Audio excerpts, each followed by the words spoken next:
دیکھیں بیوہ عورت کے پاس اگر اتنی رقم ہے جو 52.5 تولہ چاندی کے برابر ہے، تقریباً 60-70 ہزار روپے بنتے ہیں آج کے پاکستانی حساب سے، وہ نیٹ پہ سرچ کر لیے گا 52.5 تولہ چاندی کا کیا ریٹ چل رہا ہے۔ تو اگر اتنی رقم اس بیوہ کے پاس ہے اور قرضہ بھی نہیں ہے اس کے اوپر، تو پھر آپ اس کو زکوٰۃ نہیں دے سکتے۔ السلام علیکم میرے بھائیو، اس بیان میں مفتی طارق مسعود صاحب بتائیں گے کیا ہم بیواؤں کو زکوٰۃ دے سکتے ہیں، کیا نہیں دے سکتے، کن لوگوں کو زکوٰۃ دے سکتے ہیں اور کن لوگوں کو زکوٰۃ نہیں دے سکتے۔ ٹھیک ہے میرے بھائیو، آجو جانتے ہیں کن لوگوں کو زکوٰۃ دے سکتے ہیں اور کن لوگوں کو زکوٰۃ نہیں دے سکتے۔ بیوہ اور یتیم کو زکوٰۃ دینے کا حکم۔ کیا ایسی بیوہ عورت کو زکوٰۃ دے سکتے ہیں جس کی بینک میں رقم ہو اور وہ رقم بچوں کی شادی کے لیے رکھی ہو، جبکہ گزر بسر شوہر کی پینشن پر مشکل سے کر پاتے ہوں، یا اس عورت کے بچوں کو یتیم جان کر اسے زکوٰۃ دے سکتے ہیں؟ انجم نذیر۔ دوبارہ پڑھ لیتا ہوں سوال آپ کا، مجھے پوری طرح سمجھ میں نہیں آیا۔ ایسی بیوہ عورت کو زکوٰۃ دینا جس کی بینک میں رقم ہو اور وہ رقم بچوں کی شادی کے لیے رکھی ہو۔ دیکھیں بیوہ عورت کے پاس اگر اتنی رقم ہے جو 52.5 تولہ چاندی کے برابر ہے، تقریباً 60-70 ہزار روپے بنتے ہیں آج کے پاکستانی حساب سے، وہ نیٹ پہ سرچ کر لیے گا 52.5 تولہ چاندی کا کیا ریٹ چل رہا ہے۔ تو اگر اتنی رقم اس بیوہ کے پاس ہے اور قرضہ بھی نہیں ہے اس کے اوپر، تو پھر آپ اس کو زکوٰۃ نہیں دے سکتے، کیونکہ شریعت یہ کہتی ہے پہلے وہ اپنی رقم خرچ کرے۔ اب کیا کرتی ہیں خواتین؟ کہتی ہیں ہم نے وہ آڑے وقت کے لیے سونا رکھا ہوا ہے اپنے پاس۔ تو آڑا وقت تو آ گیا نا، جب آپ اتنی غریب ہو گئی کہ آپ کے پاس کھانے کے پیسے نہیں ہیں اور گزارے کے پیسے نہیں ہیں، تو شریعت کہتی ہے دوسروں سے زکوٰۃ لینے کے بجائے اپنے پیسے خرچ کرو۔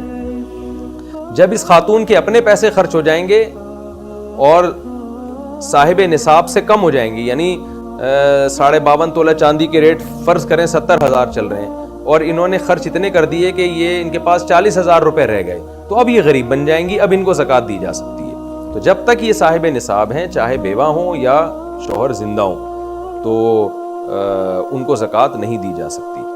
تو ان سے کہیں وہ پیسہ خرچ کر لیں، اپنے کام میں لے آئیں، پھر آپ ان کو زکوٰۃ دے دیں۔ رہا یہ مسئلہ کہ وہ بچوں کی شادی کے لیے رکھا ہوا ہے، تو پھر بچوں کی شادی کے لیے کیش اماؤنٹ نہ رکھیں، یا تو بچوں کو مالک بنا دیں وہ، یعنی اگر نابالغ بچے ہیں تو بس اتنا ہی کہہ دینا کافی ہے کہ باپ چونکہ موجود نہیں ہے، تو بس اتنا ہی کہہ دینا کافی ہے کہ یہ رقم آج سے میرے بچوں کی ہے، تو پھر یہ خاتون غریب کہلائیں گی، پھر ان خاتون کو زکوٰۃ دے سکتے ہیں۔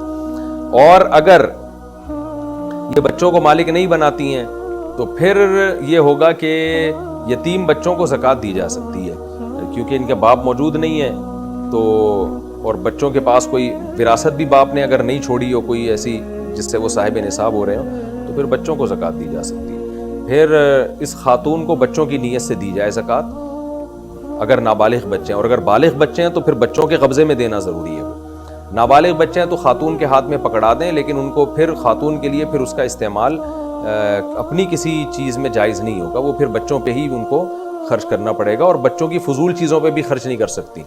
یہ خوب سمجھ لیں، نابالغ بچوں کے احکام شریعت میں بہت سخت ہیں۔ نابالغ بچے کی رقم اس کے کام میں ہی استعمال ہوگی، اور کام بھی ایسا نہیں کہ اس کو فضول چیزیں خرید کے دے دی، کھلونے ولونے دے دیے، وہ کھانے پینے میں اور ان علاج ضروری علاج معالجے میں ہی خرچ ہو سکتی ہیں۔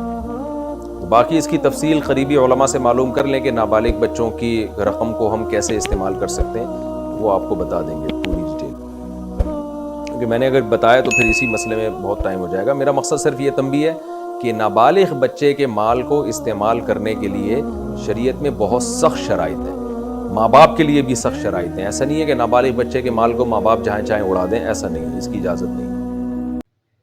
دیکھ لیں میرے بھائیو، آپ بیوہ کو زکوٰۃ دے سکتے ہیں اگر اس کے اکاؤنٹ میں پیسے ہیں، تو اگر وہ 52.5 تولہ سونے کے برابر اس کی ملکیت بنتی ہے، تو پھر آپ اس کو زکوٰۃ نہیں دے سکتے، کیونکہ جب اس کے پاس پیسے کم ہوں گے 52.5 تولہ سے، اگر 52.5 تولہ مثال کے طور پر 70 ہزار روپے کا ہے، تو اتنی مالیت اس کے پاس ہے، تو آپ اس کو زکوٰۃ نہیں دے سکتے۔ اگر اس سے کم ہوں گے تو پھر آپ دے سکتے ہیں۔ تو اگر اس کے بچے ہیں، یتیم ہیں، تو ان کو آپ زکوٰۃ دے سکتے ہو۔ اگر وہ نابالغ ہے تو اس کی والدہ کے ہاتھ میں دے دیں، اگر وہ بالغ ہے تو پھر ان کے ہاتھ میں دیں۔ ٹھیک ہے میرے بھائیوں، اگر بیان پسند آیا ہو تو لائک شیئر کمنٹ ضرور کیجیے گا. پھر ملیں گے کسی اور نئے بیان کے ساتھ. مجھے اجازت دیں. اللہ حافظ.